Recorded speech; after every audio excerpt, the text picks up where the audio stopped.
So, nothing to see here. Well, we tried. So I guess I won't be testing you guys on transformers this semester. Yay.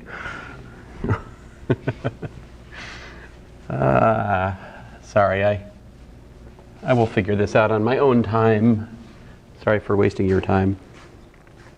Let's talk about the conservation of charge thing. So if we think about a region, right? Some volume, let's call it B, you know, then we would like to have that the charge going or out of B is equal to the charge going into B, right? Or another way to say that would be, so what I was telling people after class is like we could do the integral or the boundary of B of J dot dA. So that calculates the charge per unit time that's leaving the ball. See, does that make sense? So this is current per unit area. So if we integrate the current per unit area over the whole area, it just gives us the net current, the charge per unit time that's leaving it. And I said, well, that should be equal to minus the triple integral. This is actually a surface integral, so I could do double. The triple integral of dq dv times dv.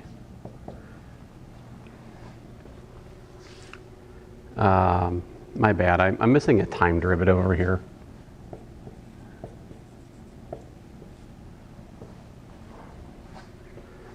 To put it more simply, this is minus dq dt, where q is the, the charge in B.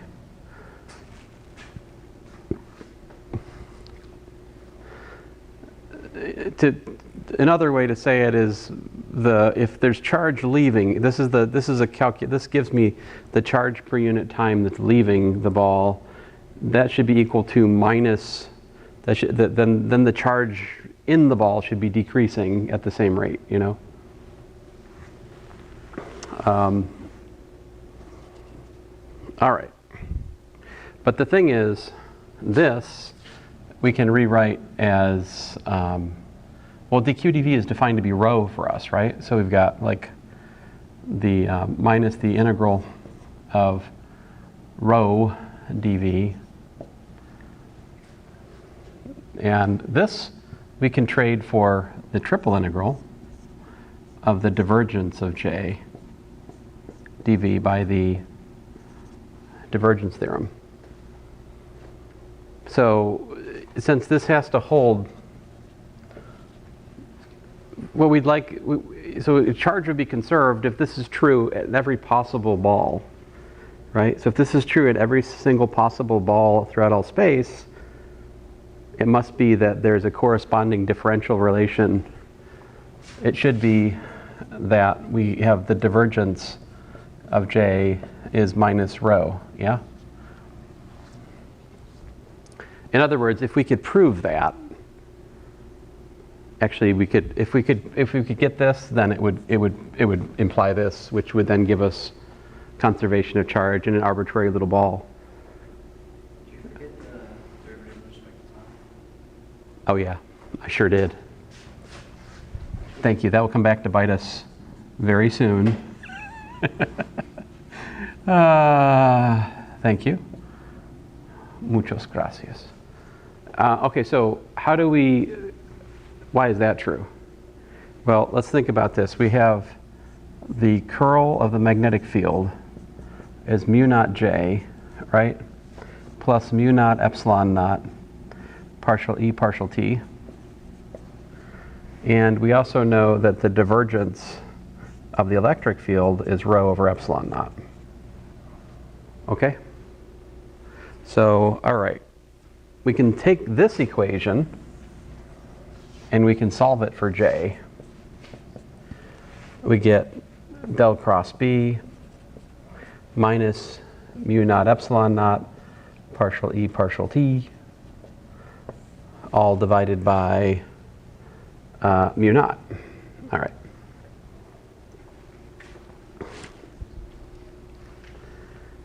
So then what we're going to do is we're going to take the divergence of that, right? We should take the divergence of this and see what happens. Now I've got some good news from you, and good news for you from Calculus 3 that you haven't learned. Let me not be too, maybe you've learned, maybe this, has Dr. Wing talked about the fact that the divergence of the curl, or Dr. Schmidt maybe, what's this? Have you guys run across that? Section 17.1, I think it's in there. You're in 16? Rats. We just learned curl and divergence Just past couple days. You've not talked about their interrelation? Just don't remember anything about 3. So, this one's easy. There you go. There are two major identities you need to know for nabla. The one is this. The other one is that the curl of a gradient is 0. See, these are the two big sort of trivial identities of vector calculus that come up a lot in physics. But okay, so if we take the divergence of this expression, we've got, 1 over mu naught times the divergence of the curl of the magnetic field. See that? So that's 0. And then we've got, minus epsilon naught, the divergence of the time derivative of the electric field.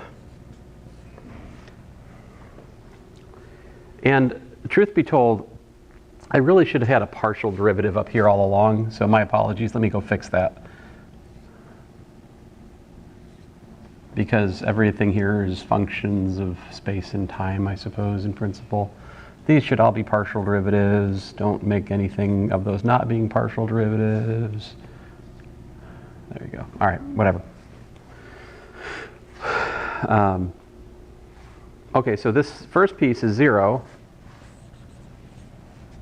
And the second piece, what do we have? We have minus partial t of, well, there's an epsilon naught there, right? So minus epsilon naught. Minus epsilon naught partial t of the divergence of the electric field, right? I used this step in class today too, where I commuted the order of the partial differentiation and the nabla, which are the spatial derivatives. So like I'm using the fact that partial x partial t and partial y partial t and partial z partial t, these commute. Yeah. But what was the divergence of the electric field?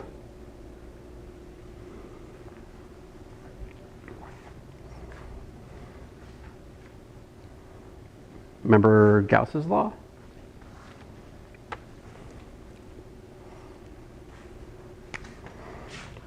See, this is minus epsilon naught partial t of rho over epsilon naught. That's the differential form of Gauss's law. I wrote it today in class. And what do we have? See what we have? We have the divergence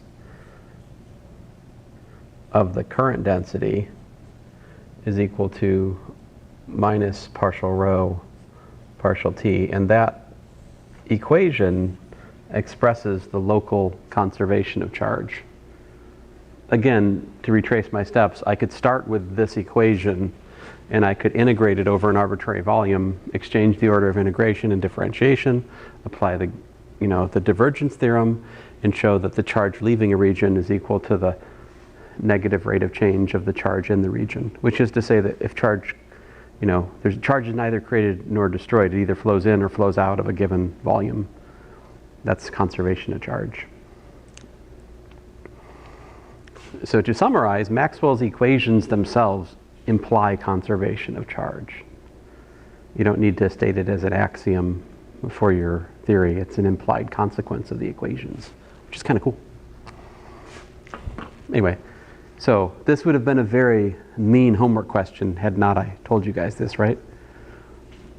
And I don't usually talk about the mission, but I've suspended that rule for this last problem, you know. So anyway, did you guys got questions? Question. I'm still confused on understanding the induced current.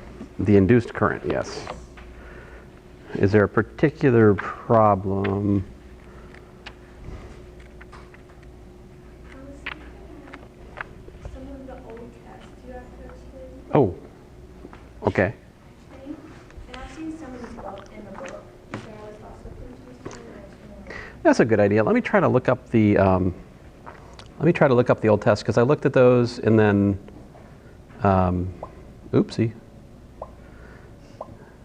I looked at those when nobody was here, talking to myself, you know.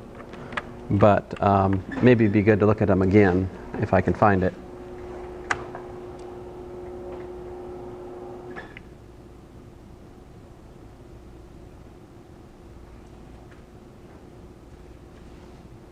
Because I think now, I mean, the topics covered varies a little bit from term to term.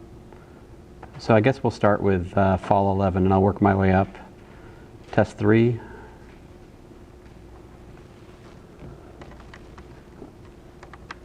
So this one's got some optics in it. We haven't, I think I might cover some optics after test 3.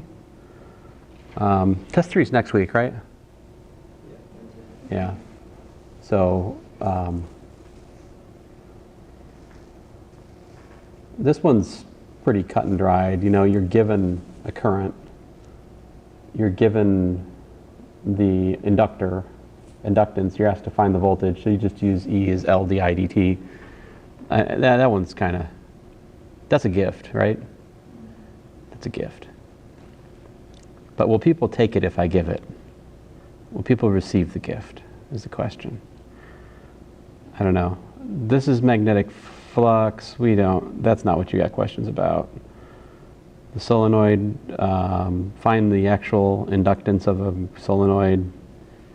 That you know, that's pretty straightforward. You use the Ampere's law to find the formula for the magnetic field, and then phi b is Li, which is, you know, we worked this out.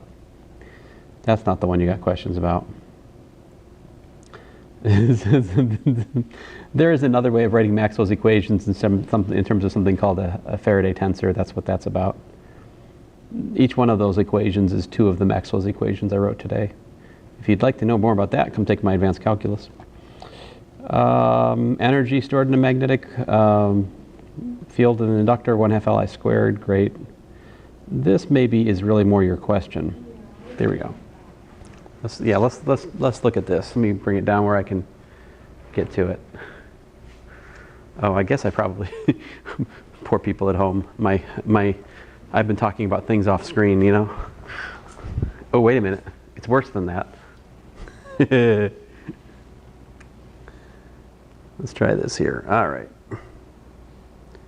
So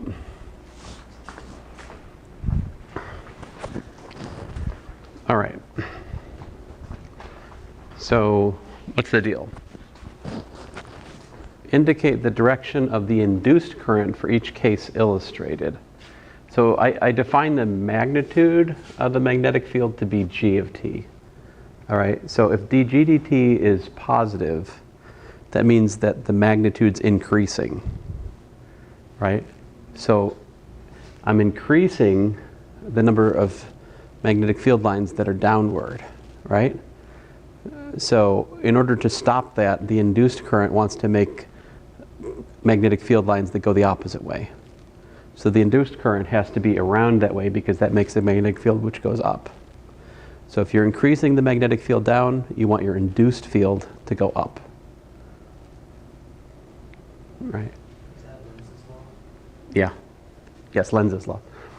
Now here, we're decreasing the magnitude and notice the direction's given to be up. So we're decreasing the number of field lines which are going up, right? So again, I want the induced field to go up to try to build it back up. Notice that this one's increasing, that's one decreasing, but I've also changed this to that. That's why those two things sort of cancel out, and the answer is the same to this and this. Because again, I want it to go, that the induced current needs to go around like that in order to make a magnetic field which goes up to try to build back the field. This one here, again, the magnetic field's increasing. It's not exactly up, but it's mostly up. So we're, again, going to, the net result is we are increasing the number of magnetic field lines upward. So to try to counter that, you're going to want to have your induced current make magnetic field that goes downward. So it's like that. So that's clockwise, and the other ones are counterclockwise. Now, well,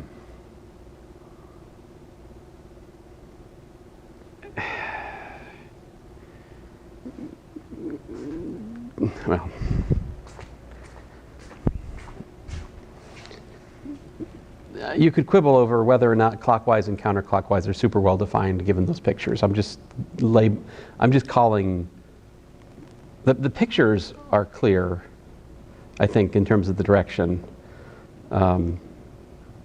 So usually if I have my z-axis pointing up, I take, rotations in the positive sense around the z-axis is counterclockwise, and rotations in the negative sense around the z-axis is clockwise.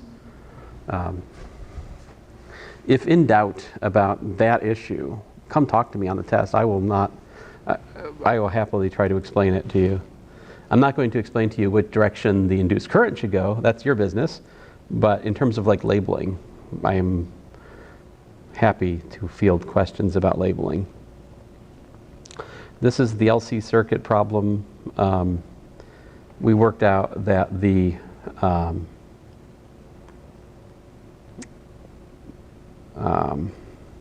solution has a frequency which is given by, well, the angular frequency is omega.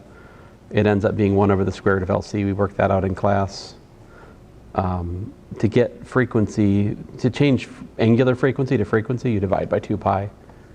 We haven't really talked about that in here. That's probably not something I would test on. This is actually a test I took when I took this course the first time. So I just was very lazy the first time I taught it. I just used my tests.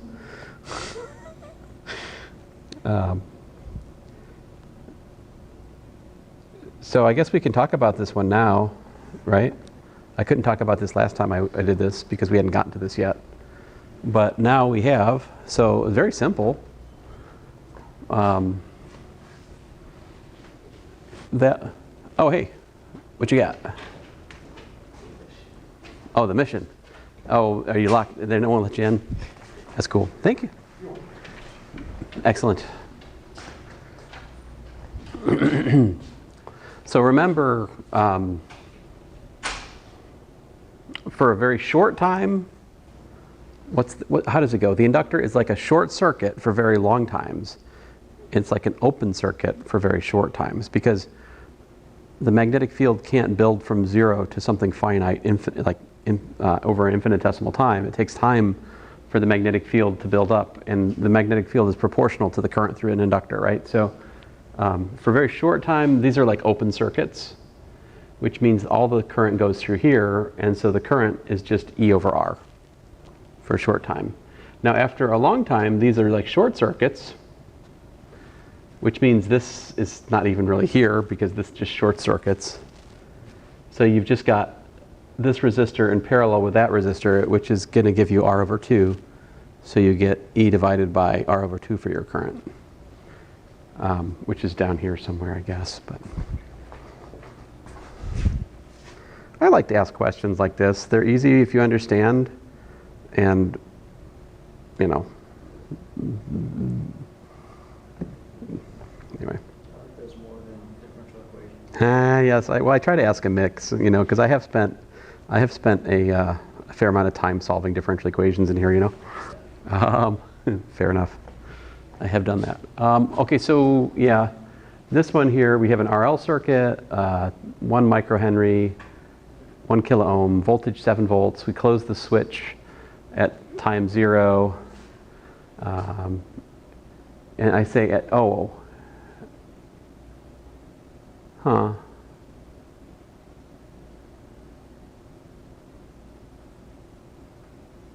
What?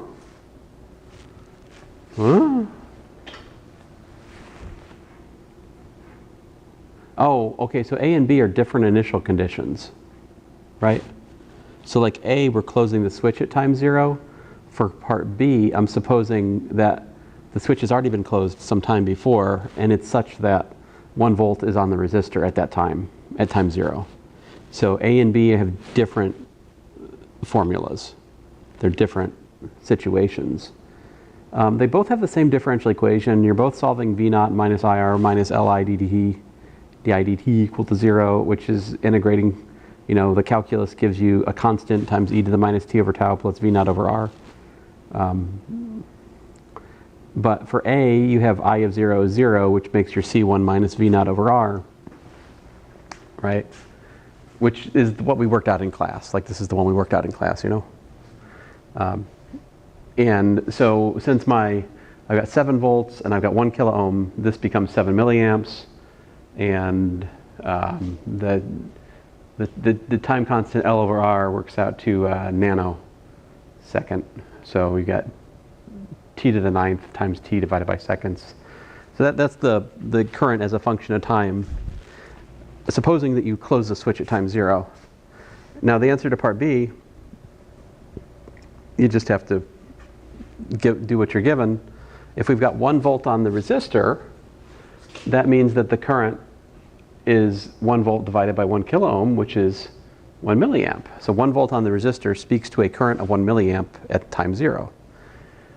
So I have 1 milliamp at time 0 is the constant which we're trying to fit, plus this V naught over R, going back to my general solution. And I fit the constant is minus 6 milliamps, so this is the formula in that situation, right? There's all kinds of modified versions of the problems I've started in class. Like, I started with when we did the capacitor charging problem, I started with like a charge of, trying to remember. I had like Q naught on the capacitor to start with, but I think I could do, trying to remember.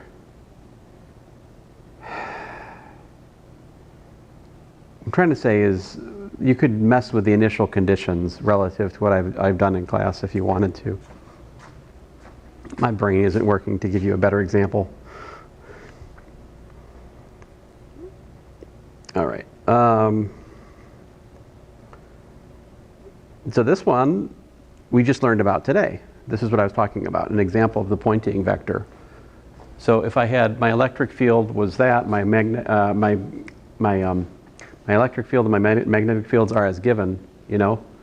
What's the force on a charge of 2 microcoulombs, which has speed 3 meters per second? So this takes us way back to like right after the last test, right? We introduced the Lorentz force law, QV cross B plus QE. That's the force on a charge Q in the presence of magnetic field B and electric field E, and you work it out, you get that. Great. And then part B, calculate the Poynting vector, and it's in the intensity. Find the intensity of electromagnetic field. All right. So I don't know if I actually found the intensity of the magnetic field. I think the intensity is just the magnitude of the Poynting vector, but I think that was it. But so you just calculate E cross B. This is the direction in which the electromagnetic wave would be going at that point.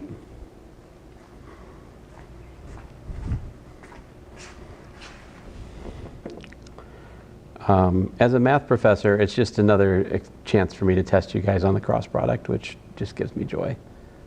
So, kind of joking. But, so this was the equation I was trying to think of today and I couldn't think of. Suppose you have a linearly polarized electric wave. So this is actually the formula for the electromagnetic wave, the electric field for it. if it's going in the z direction, and the electric field is waving. No, it's going in the x direction, and the electric field's waving in the z direction. That's right. So yeah, E oscillates in the xz plane, which means that the magnetic field must be in the plus or minus y direction, and so this is that. Now, this is an inappropriate question for the next test. I did not cover this in the regular lecture. You have not had homework on it. I love this question, but I have not lectured like I needed to ask this to you guys. So sad. So maybe I'll circle back to it after the test, you know?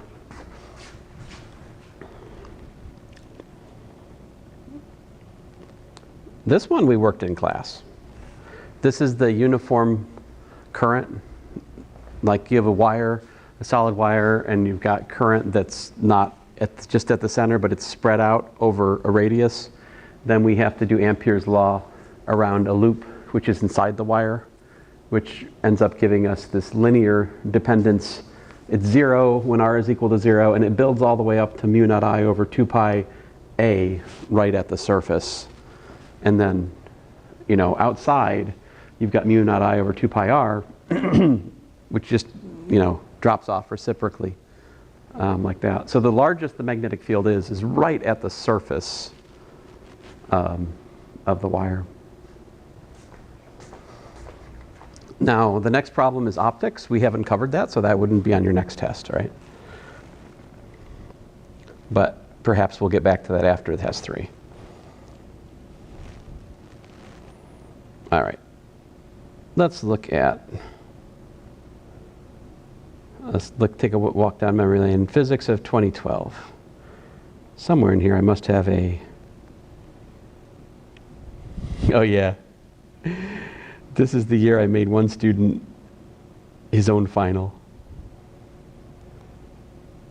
Or test 3, because he told me that I couldn't make him a different one. So, let's see here.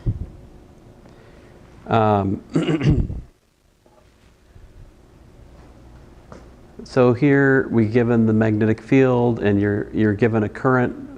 Find the force on the wire, right? So we do Li cross B, and we get that. Pretty straightforward. I like to ask this question. I give a current. It goes into the page a certain place, and then I ask for the magnetic field magnitude and direction at some other point. This basically tests you on your understanding of the right-hand rule, right? Like, so that current is doing what? Into the page. That's not the right picture for into the page, dude. So that is the wrong picture for into the page. So into the page, right? And as you wrap your fingers around, let me help myself out since I'm not a giant. There we go. So you know, into the page, you wrap your fingers around, and when they hit here, that's the direction of the magnetic field. Then to find the magnitude, we do mu naught I over 2 pi r, whatever that r is, well, the square root of 3 squared plus 3 squared, right? So that's my magnitude of the magnetic field, which is that. And then the angle here, because this is 45, and that's 90, this is 135. I have asked this question in one way or another in like most of the test 3s I've ever given in this course. It's important to me that you understand the direction of the magnetic field for a long wire.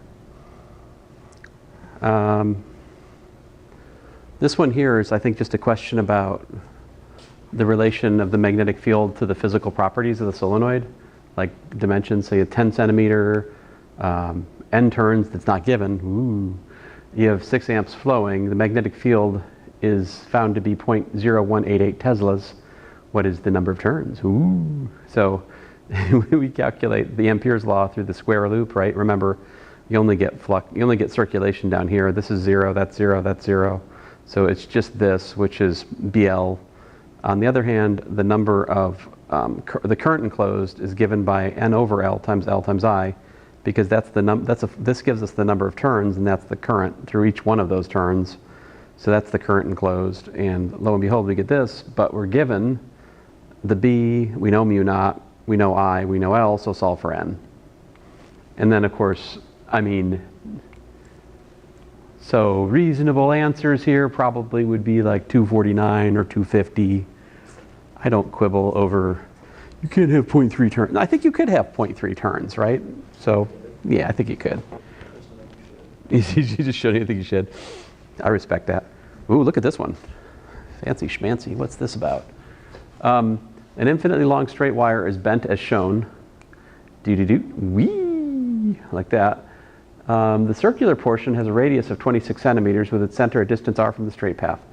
Find r such that the magnetic field of the center of the circular portion is a 0. Ooh, interesting. So why would that happen? Why would it be 0 there?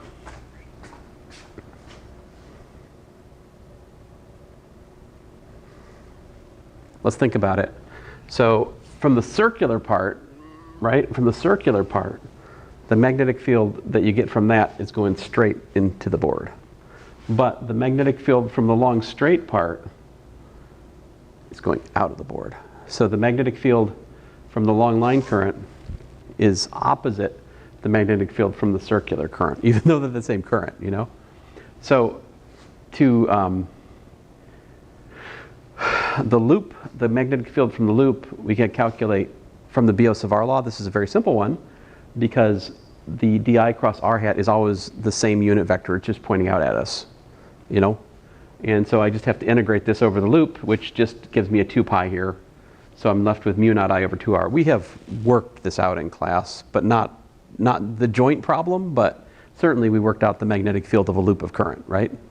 That happened. I remember this formula, mu naught I over 2r. But on the other hand, we have mu naught I over 2 pi little r. See, this distance determines the magnetic field from the long line. That is the characteristic distance for the loop. The big R and the little r don't have to be equal. And what are we, oh, we're told the little r, right? Wait a minute. No, we're told the big R. Big R is 26 centimeters, right? And we're supposed to do what? We're supposed to find, our goal is to find the little r here. So you have everything you need. You just do algebra past this point. So we have the loop magnetic field must match the magnitude of the straight line magnetic field in order for them to be 0, because they're one's out, one's in. And the mu naughts, they be canceling, 2 cancels, the I cancels. That's why we didn't even need to be told the current, right? We weren't told it because we didn't need to know it. I guess I could have given it to them just to mess with them if I wanted to. I do that sometimes. But solving for little r, I get r over pi, which ends up being this. So, yep. That's a nice problem. That is a nice problem. Look at this. We've seen this before. This is what I call a fixed point, right? Like this problem was on my test from 2011. This is my problem. This is my problem from 2012 as well. It's just a good problem. Solid current, you know, uniform current through a long wire. Let's move on here. Ooh, oh yeah. Look at this. So we've got circuit drawn, and then for a long time, right? Find the current and voltages indicated. Supposed to find total current, the current through 1, the current through 2. So this is the equivalent circuit. For a long time, after a long time, capacitors are like open circuit, right? So this is irrelevant. So it's just is really just that. And as such, I just have 10 ohms, you know, with 10 volts, which gives me an amp. Because 10 volts divided by 10 ohms is, you know, 1 amp rather. Did I say 10 amps? What's wrong with me? 1 amp. And then the voltage at A, that's the ground, right? So 10 minus the voltage dropped, but 4 ohms times 1 amp is 4 volts. I drop 4 volts. 10 minus 4 is 6 volts at A. And the voltage at B is the same, right? Because remember, this is like a short circuit after a long time. So there's no voltage dropped across the inductor. So VA and VB are equal, and the total current's 1 amp. I1, 0 amps. I2, 1 amp. So yeah. I like to use that kind of format for this kind of problem so that I don't have to hunt for 5 answers in a mess of chicken scratch. You know, like every so often I forget to put the little things to the side to write your answers, and I regret it because it's bad. Because I can say box your answers, but that doesn't mean you guys actually do. Yeah. I mean, you guys do, I think. But you try, yeah. It's easy to forget in the heat of battle, you know. So, oh, look at this. So we've got the equivalent inductance problem, basically. But this is the kind one, isn't it? They're in series. This is the one I didn't get stuck on in class. So we've got this, which gives us this, and then we're back to the usual song and dance. We integrate. I guess I did separation of variables here, didn't I?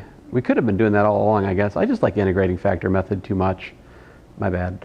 But we could use separation of variables as well, true. So I get this is my current, and then I got to fit the constant. But the initial current's 0, which gives me the constant is minus E over R. And so the equivalent inductance, of course, is the sum of the inductances, you know.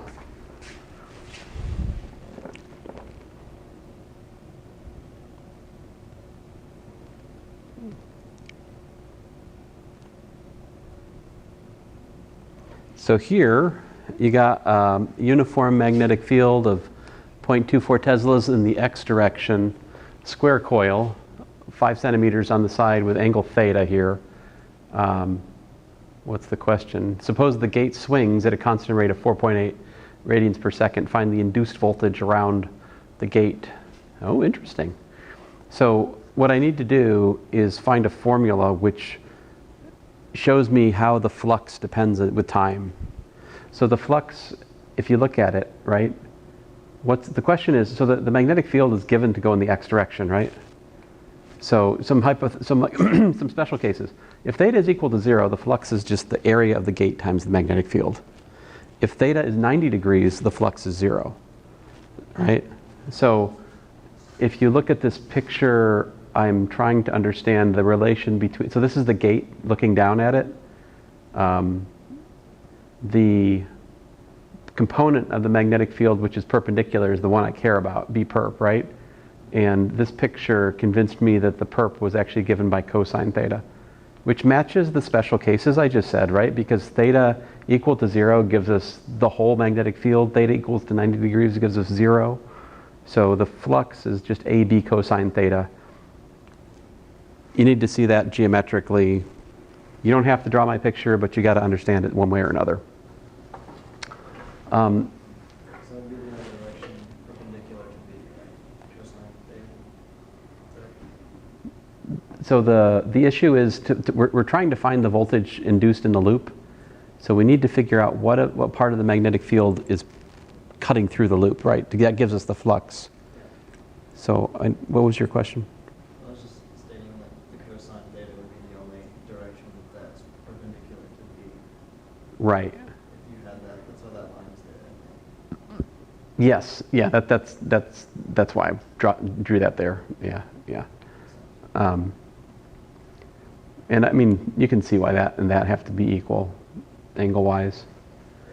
But anyway, so once we have AB cosine theta for my flux, we can differentiate it and slap a minus on that. Where's my minus? Well, anyway, this is that.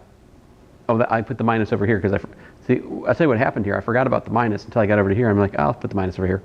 That's probably what happened there. But anyway, we get E is equal to this. So we get 2.036 millivolts when we're at the 4. So after, by the way, this comes after the differentiation.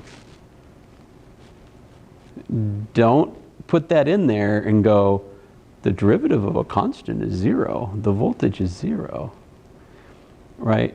This mistake plagues Calculus 1 students when we do related rates and they put the information in, then they differentiate. once the information's already fixed. Like this happens a lot.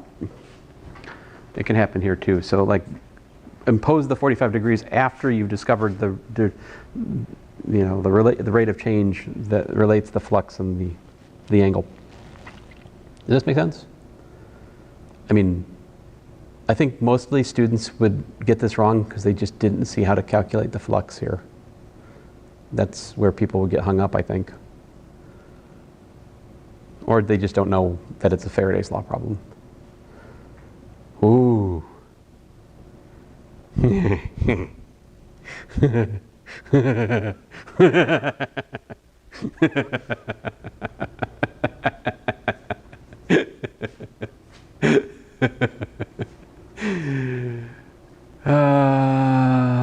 This problem. Yes, you have a circle of ring radius r enters the region, magnetic field v, and it's going at constant velocity. It's just a constant velocity v. Not how hard can it be? You just got to find the area of this as a function of, x, I guess. Huh, yeah. So here L is, as a function of L and R, I guess I did it, yeah. So, context. At this point, we had 2 hours for tests. We were doing tests in the lab period, I think, at this point. So I could afford to give something that was nastier. Yeah, this was given in test 3 in 2012. Yeah. I don't think anyone got it. And that was half the test. Well, I think that probably those were all bonus points in all likelihood. I might have like looped 20 points of the test into that just to make them try it. I do that sometimes because if I have too many points and it's just all bonus, but like, oh, it's bonus, I don't have to try it. I do want students to try the bonus in this context. Now, don't get me wrong. I don't know. I'd have to go back and look at the syllabus, but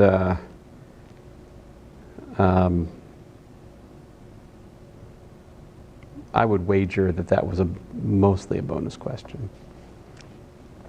I don't think anybody got that one though, because that it's actually kind of challenging to find that area as a function of L.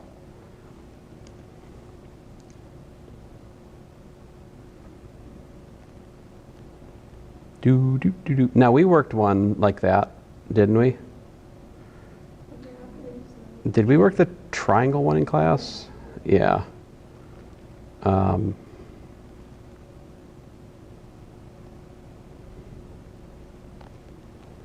So here it is again. Look, I've finally figured out that into the page has the right.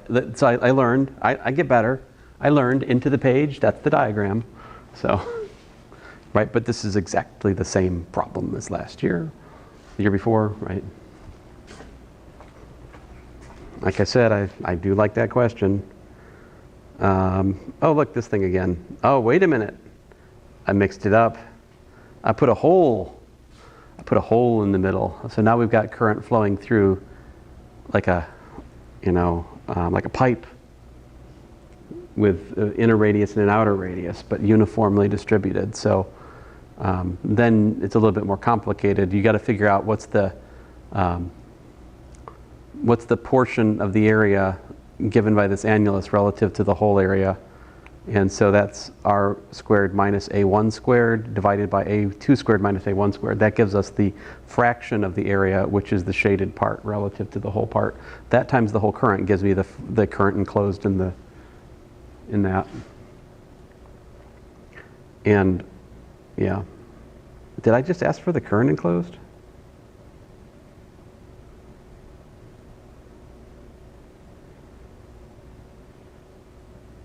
What did I ask for? I don't know what I asked for. Answer for J. Oh, that's the current per unit area. And then B is, I think, the magnetic field, right? Answer for magnetic field.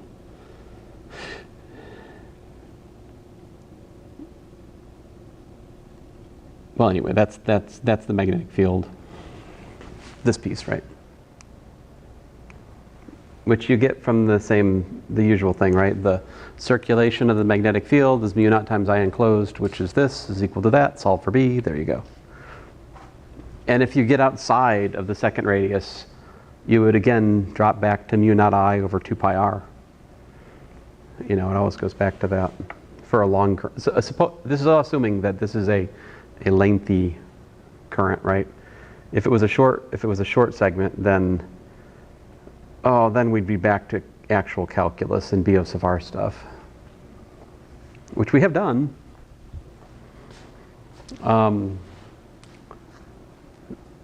I just oftentimes get tired by the time I get to test 3 in terms of testing the Biot Savart, but I wouldn't assume that necessarily happens for you guys.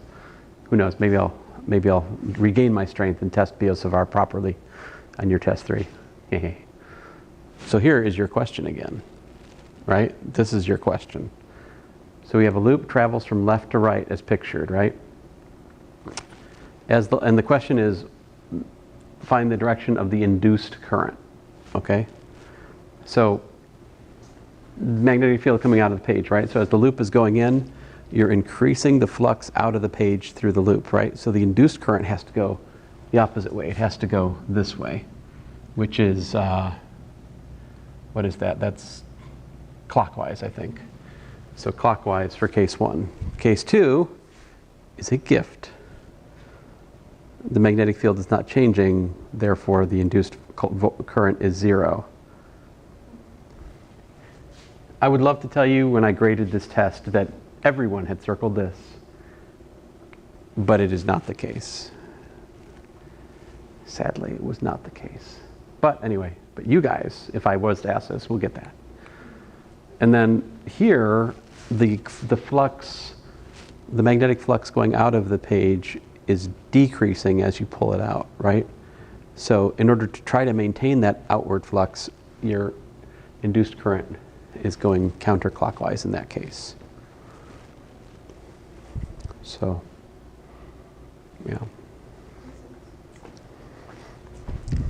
I think the thing that gets confusing is sometimes you go from one example with an increasing to another example with a decreasing, and you don't notice that you're trying to compare an increasing to a decreasing case, and the story is backwards for those two. I think that's probably what confuses people.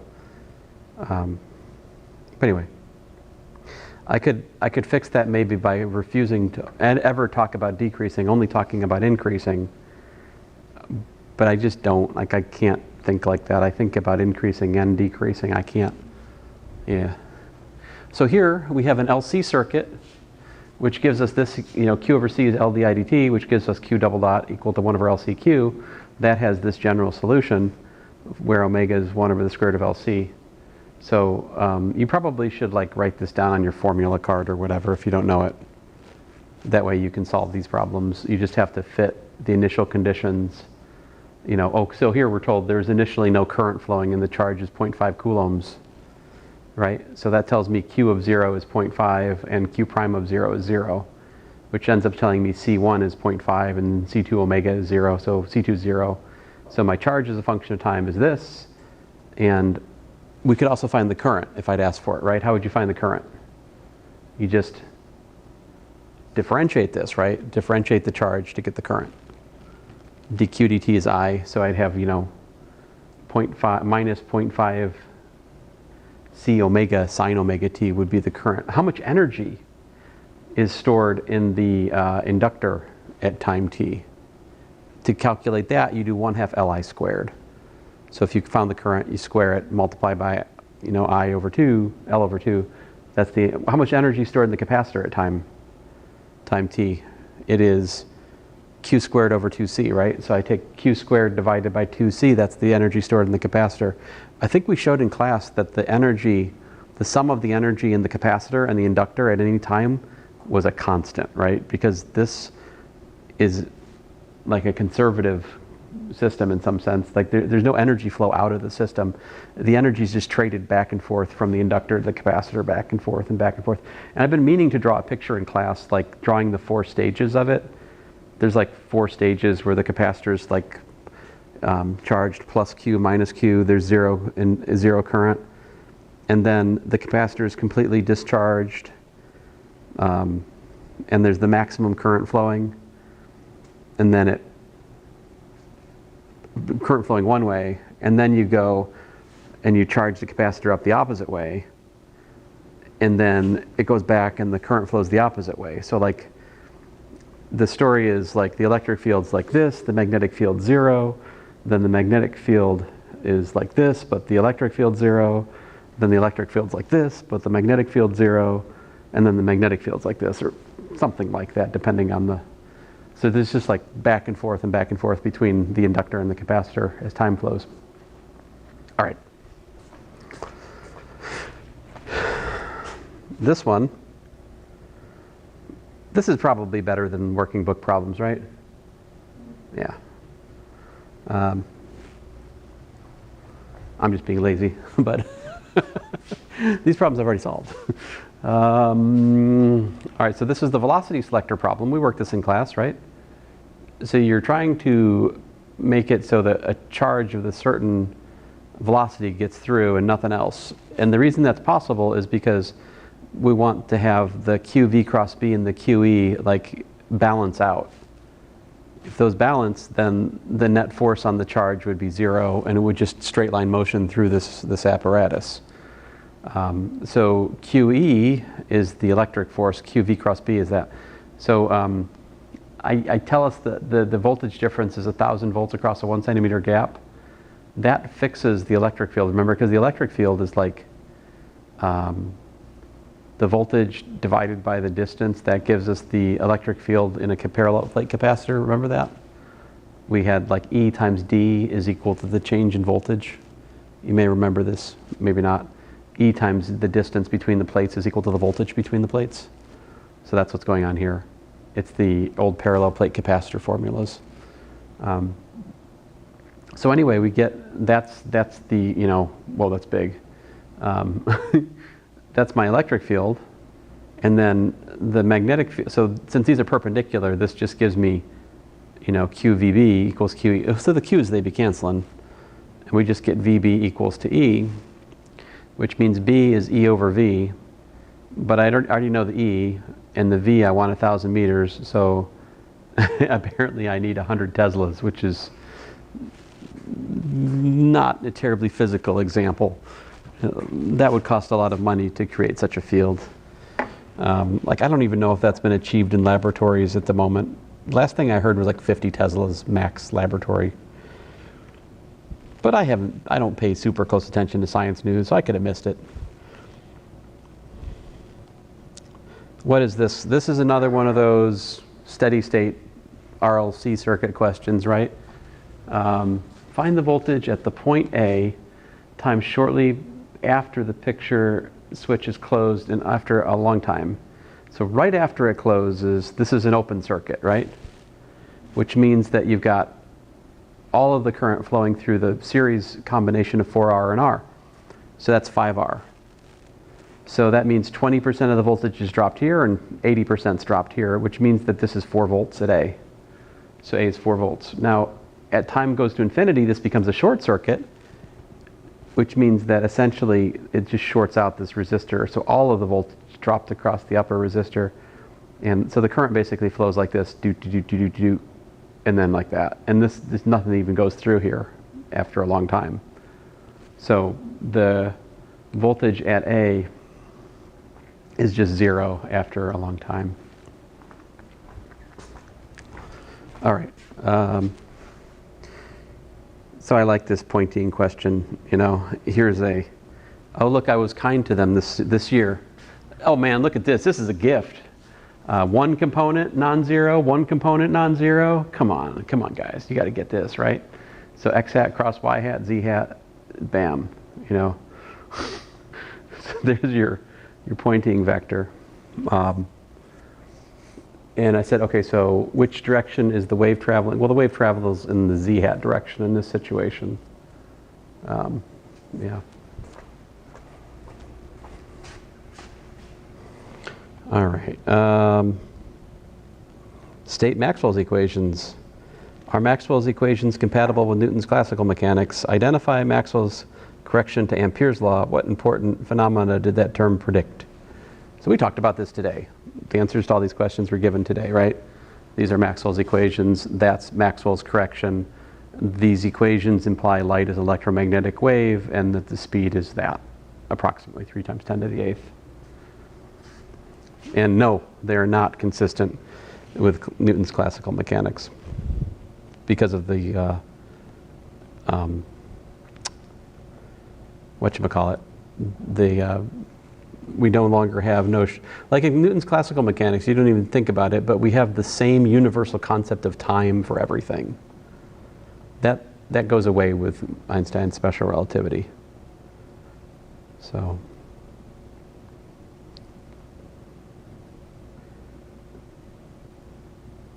All right, well, do I have another? Oh, here's another. What we got here? Ooh. So I invented the triangular loop problem this year, apparently.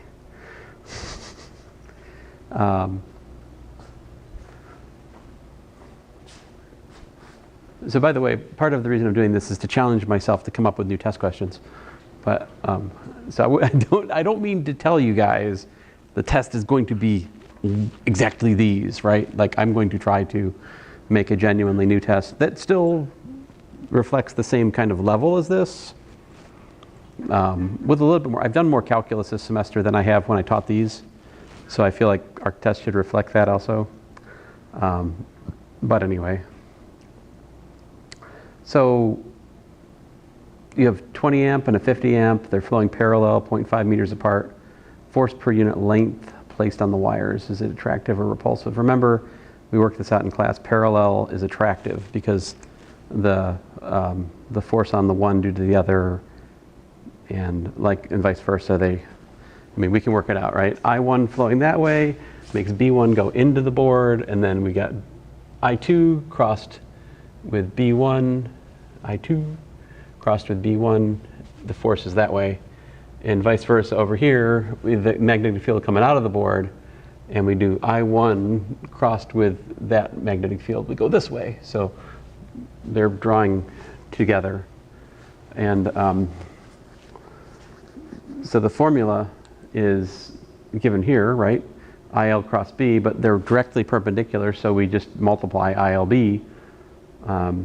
And so force divided by length is mu naught times I1, I2 over 2 pi d, because we know that the magnetic field is mu naught I over 2 pi d, right? And so there you go.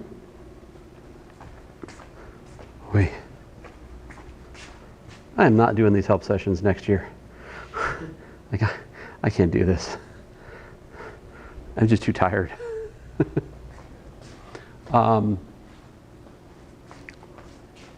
So, all right, I didn't draw I really don't like that I didn't draw a picture here. But we have, oh, this is an RLC circuit, isn't it? Cool. So an inductor, a capacitor, initial charge is that. Find the charge in the capacitor as a function of time. So we have, this is our, Kirchhoff's voltage law, which gives us this.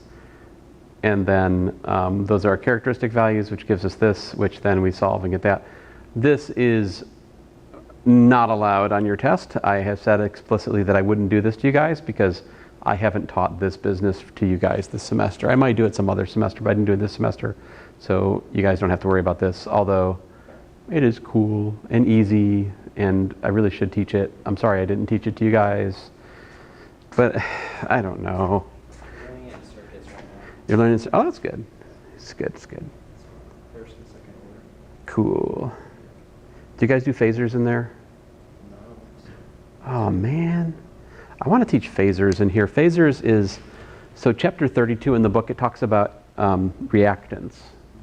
And you talk about the current leading through an inductor and lagging through a capacitor by 90 degrees, and then the resistor directly follows. If you put an RLC circuit across a sinusoidal current source, then you can show that the current through the resistor and the inductor and the